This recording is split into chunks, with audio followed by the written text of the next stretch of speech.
Hello, lovelies. Welcome to this episode of Lessons from the Universe with Jennifer Hall. I look forward to sharing my channeled message with you today, and if you love it, please remember to like, share, review, and subscribe. So, I want to revisit love because it's so fucking wonderful and complicated and layered. It's malleable and motivational and crippling and expansive all at once. It's amazing and necessary and can be oh so messy. Infatuation, disillusionment, and long lasting bond. They're all repeating and twisting and fighting each other. And perhaps this is why the Zen dogmas often ask us to refrain from love. Not the practice of love, of course, but the idea of love is anything other than a way of being. It is not a definable, describable, tangible thing. It is not an object to behold. I mean, love is a verb. It's a verb. When it's used as a noun, it becomes limited and stripped of its power and its truth. Ultimately, love is a practice. So, what is love? Well, it's interesting because the concept of love and the understanding of what it really means to love and be loved had been circling around me. But it wasn't until Miss Tina came in to talk to me today that it really hit me that this should be this week's topic. What is love? Her young teenager asked her this on the way to school. And it got me thinking. Well, I think love, well, it's a lot of things, right? One thing it is for sure is making the other person feel understood. Now, you know that I believe that nobody can truly understand us, but love is doing the best we can to help another person feel, believe they're being understood. And the greatest example of this ever is love languages, right? They can be such a dichotomy. I mean, it's very easy to be accidentally selfish when you're trying to express love. I mean, you have to ask yourself, how do I show this person that I recognize who they are and what they value? How do I show them that I listen? We can be so accidentally selfish when we think about what we would want, what would make us feel loved. Beloved, that is not empathy, and that is not understanding. That is self-centeredness. The key word is listen. How do I show them that I listen? And it's also sort of the key advice.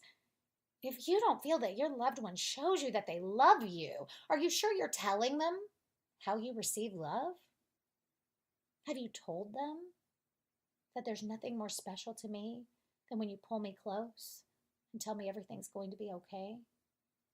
Have you told them that there's nothing more that you want in the world than a card with a sweet note? Or that it's most meaningful to you when they take the time to try to go and purchase something that they think that you will love? And when I say love there, I mean tell them what it means to you. When you look down at that bracelet, is it just, ooh, I have a fancy bracelet? Or what you're really thinking is, he loves me enough to go all the way to the store and pick out something that I would like. Well, that's an easier to understand love language. If we don't put words on it, our partner will never know. It's very selfish to operate that way. And it's not just around love, like relationship love. It's every kind of love. It's even in a work environment. If you've been listening very long, maybe you've heard me talk about the last principle I ever had when I was still teaching school, We had gone from an environment where we'd been with one principal for 10 years who was relatively easy to please. If you showed him you could be trusted, that you were a good teacher, he'd let you go do your thing, he'd let you be. And that became quite the way of being, right? We all received our sense of success and praise in the form of, he trusts me. And then we had this new principal come in, super micromanager, just definitely, and big picture, probably great, okay? Wanting to put change in place and, put his own stamp on the school, so to speak. He came in and started changing things and started getting his nose in everybody's business. And the stuff, I guess, I know a new principal should do. But what this man never did was tell this staff, I see you. I see you. I see what y'all have built together. I see the teamwork in this building. I see that I have come into a place where you guys have really made it work. He never said those words, ever. And through that process, as that year went on, it became more increasingly obvious that people were being, people were allowing themselves to feel afraid or unvalued or whatever. And, me being the loudmouth that I am, and I did have a sort of rookie mistake moment where I reacted to what the man was thinking instead of what he was saying. There were a few things, right? Showing up in places I shouldn't have known to show up to solve problems that no one else could solve. I kind of freaked him out a little, I think. Maybe justifiably so. I remember saying to him, I believe in you and your intentions, but the 50 some odd people in this building need to hear from you that you see what we've already built, what we already have, instead of that you're just tearing this thing apart. And he said to me, I don't believe in words, I believe in actions. And I said, that's great. But everyone else in this building needs words. That. A good leader would never, and to be fair, like the next day, he made a big speech to the whole staff. So, yay. But think about that situation. When we take the love, close relationships, the romantic relationships out of the equation, and we think about the boss who would not put words to the staff that needs words, that seems absolutely asinine. The same is true in love, even bigger. Why would you not put words or physical affection or a small gift or something? Why would you not give that to the person that you are choosing in your life when you know that to them that's what's important? I get that principal wanted to see actions from all of us. He needed to get that we needed words from him. And ultimately he did. It's just taking time to think. Yes, to think what will make this person feel understood, feel loved, feel appreciated. No, it's not supposed to be automatic. It's not always going to be, I know exactly what to say, I know exactly what to do. And if you're saying that about your loved one, you're being really unfair. To say he should know what I need, he should know what I want, he should know what to say. If he loved me, he'd know, or she'd know, or whatever, is a bunch of crap, you guys. We have to tell them, right? We have to say all the things. Think about this idea that love is a verb instead of a thing, right? There's a Zen teacher, Chang Zhao, if I'm saying his name correctly. And he talks about how attachment and expectation sabotage real love. And it is why so many of the Tao and Buddhist philosophies, teachers, dogmas, expectations are that we quit trying to define love. right? That it's practiced, it's not defined, that saying I love you is taking something away from it.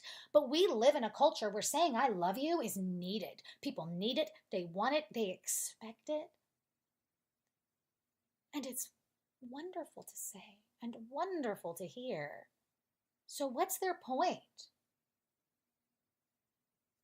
Their point is the desire is equanimity.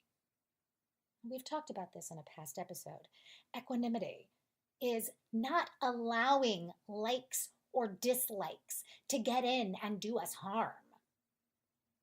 It is not allowing sadness or joy to sway or to move the mind. That's what Zhao was saying. That sadness and joy should not sway or move the mind. That our goal is equanimity, constant calm, letting go so that we can receive the ebb and flow, the circulation, that energy that connects us all, that is this endless sea of both effort and choice, that is taking the time to think about how something might affect our life school companions.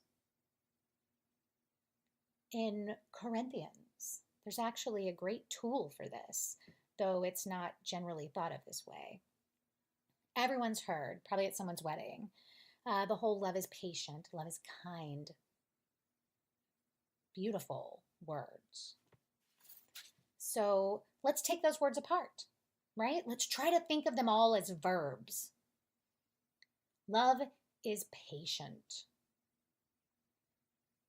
The definition of the word patient is able to accept or tolerate delays, problems, or suffering without becoming annoyed or anxious.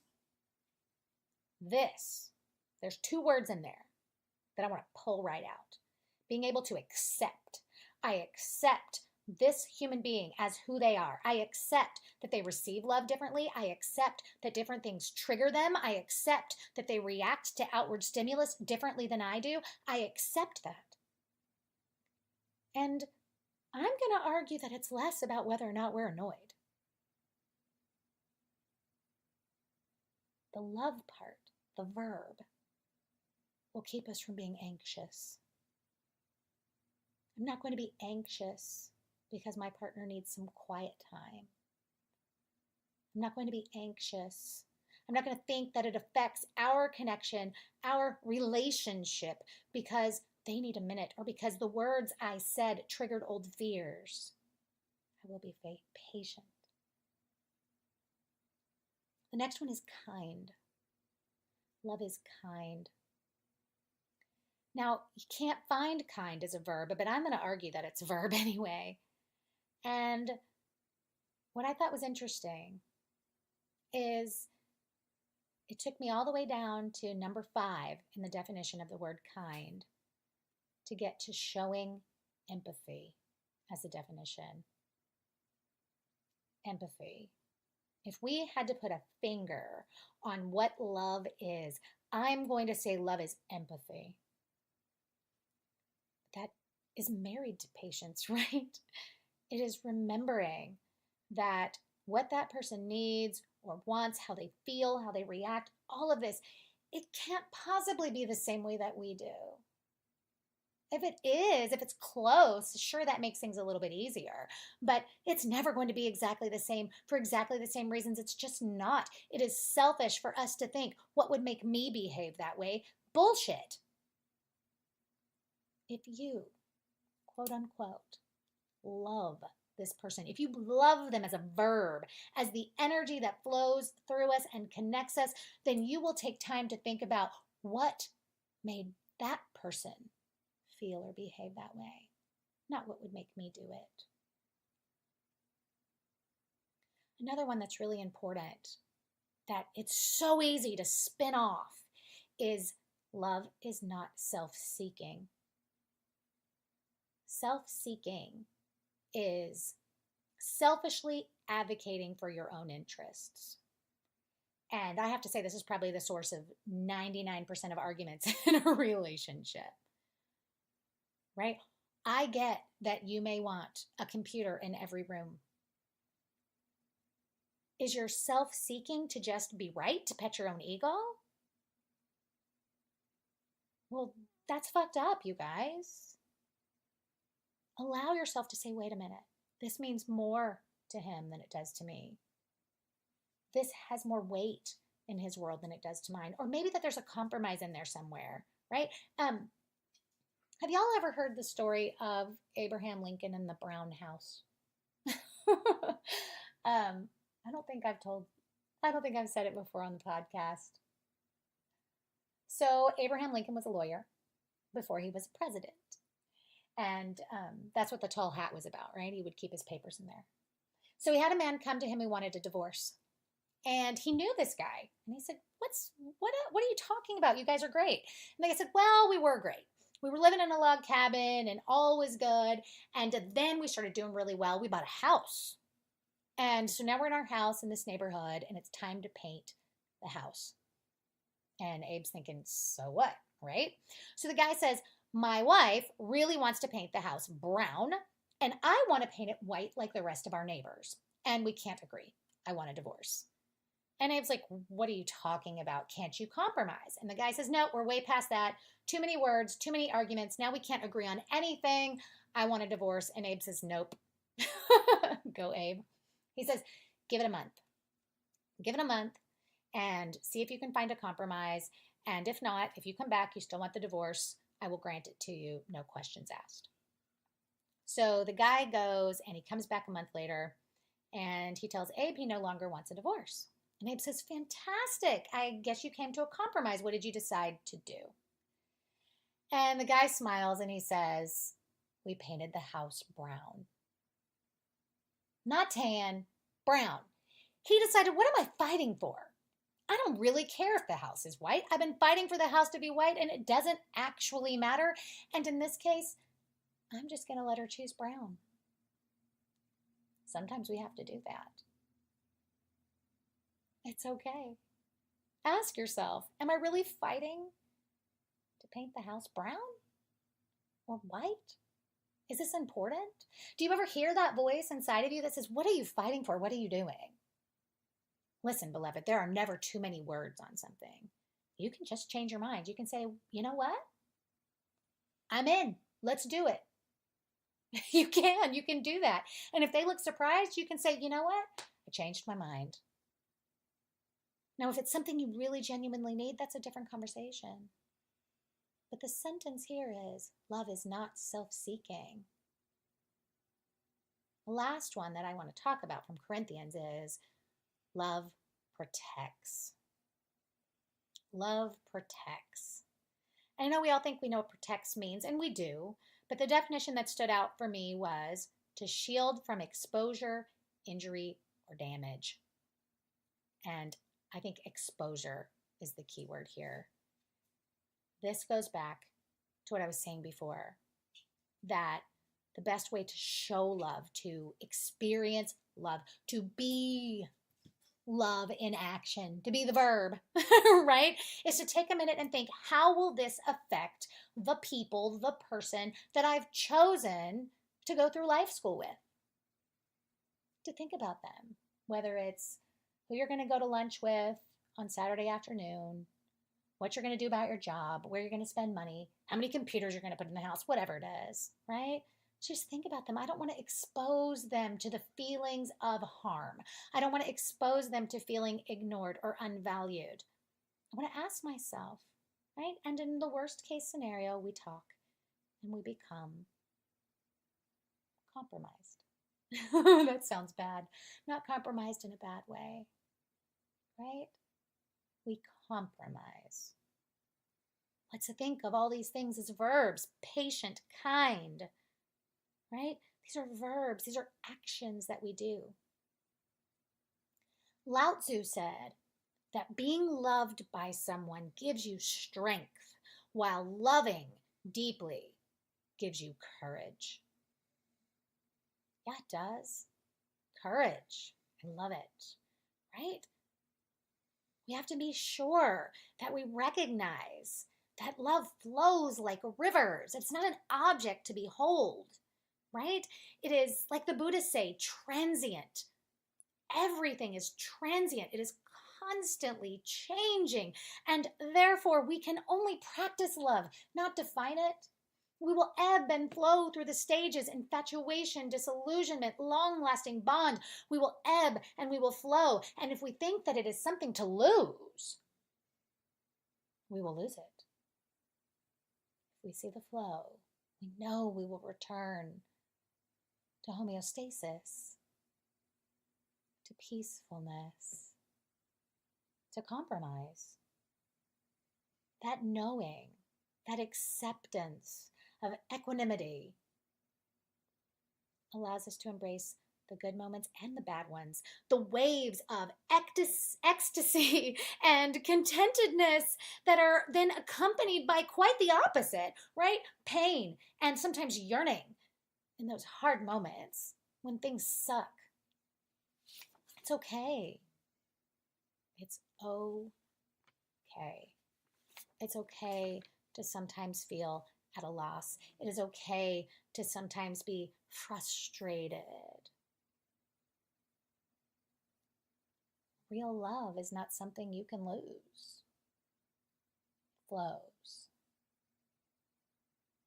And if that current of energy should shift directions and lead you from one or to another, that's okay too, beloved. That's non-attachment.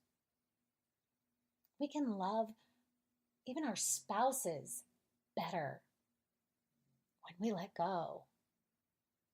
I don't mean let go of them. I don't mean be like, screw it, right? But let go of the desperation, right? As long as we are meant to travel life school together, we will.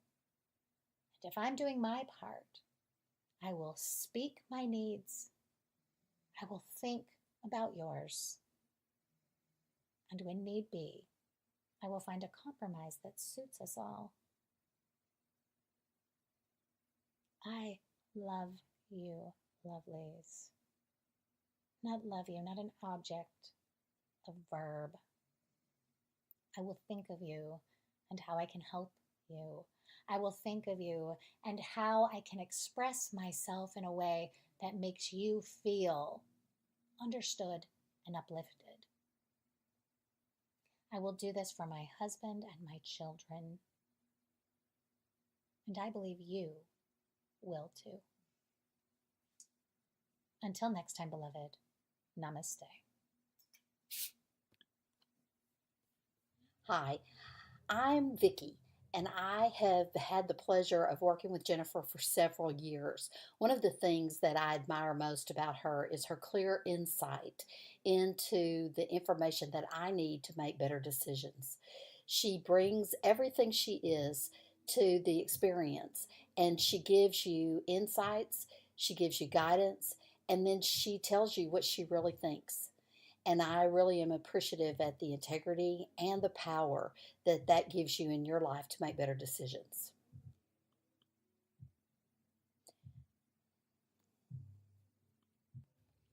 She should be kept on the air because she has the service to provide for people.